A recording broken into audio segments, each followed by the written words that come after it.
सिर्फ 1 मिनट खाना देरी से परोसने पर शांत दिखने वाली यह बूढ़ी महिला इतनी भड़क उठी कि उसने एक गर्भवती वेटर के होने वाले बच्चे को हमेशा के लिए खत्म हो जाने का श्राप दे दिया। वेटर को अपने कानों पर यकीन नहीं हुआ और घबराते हुए उससे पूछा, लेकिन उस क्रूर महिला ने नफरत से घूरते हुए उसे बीच में ही टोक दिया और चिल्लाकर कहा, तुम्हारे सारे बच्चे जल जाने चाहिए। एक ग्राहक ने आगे बढ़कर उससे इस बदतमीजी के लिए माफी मांगने को कहा, लेकिन अगले ही पल उस बुढ़िया ने एक झपटे में उस आदमी की गर्दन पर ऐसा जानलेवा वार किया कि वह वहीं बेसुध होकर जमीन पर गिर पड़ा। उसे बचाने के लिए रेस्टोरेंट के बावर्ची ने एक भारी पैन उठाया और बुढ़िया के चेहरे पर जोर से दे मारा, लेकिन दर्द से तड़पने के बजाय वह महिला एक डरावनी मुस्कान के साथ मकड़ी की तरह सीधे छत पर रेंगने लगी। यह अजीब मंजर देख रेस्टोरेंट के मालिक ने बंदूक निकाली और महिला पर गोलियां चलाना शुरू कर दी, मगर महिला के हाथ से ही वो कई फीट दूर जा गिरा।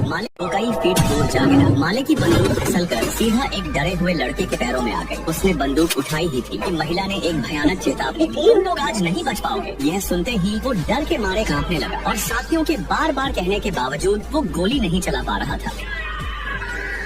तभी एक दूसरे ग्राहक ने हिम्मत दिखाई और उस राक्षसी महिला को गोली मारकर नीचे गिरा दिया। वे लोग घायल व्यक्ति को अस्पताल ले जाने के लिए जैसे ही बाहर निकले, आसमान में भिनभिनाती हुई अजीब मक्खियों के एक विशाल और काले बादल ने पूरे रास्ते को निगल लिया, जिसने उन्हें वापस उसी रेस्टोरेंट में छुपने पर मजबूर कर दिया। जिंदा बचने के इस खौफनाक संघर्ष के बीच एक पुलिस कार जोरदार ब्रेक मारते हुए रुकी, जिसमें से माइकल नाम का एक व्यक्ति बाहर निकला। रेस्टोरेंट के मालिक ने घबराकर बाहर निकले उस अजनबी पर बंदूक तान दी और पुष्टि करने के लिए कि कहीं वो भी उस महिला की तरह राक्षस तो नहीं, दांत दिखाने को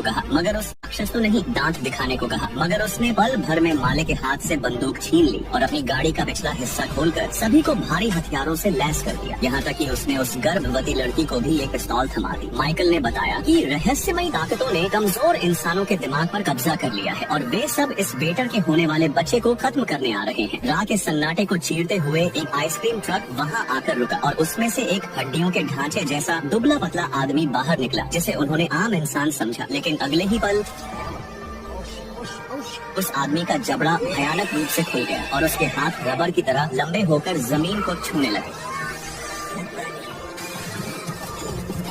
माइकल ने तुरंत अपनी बंदूक से उस दानव को ढेर कर दिया, लेकिन यह तो बस शुरुआत ही। अगले ही पल दर्जनों गाड़ियां वहां आ रुकी, जिनमें से अनगिनत संक्रमित लोग एक साथ बाहर निकले और रेस्टोरेंट की तरफ बढ़ने लगे।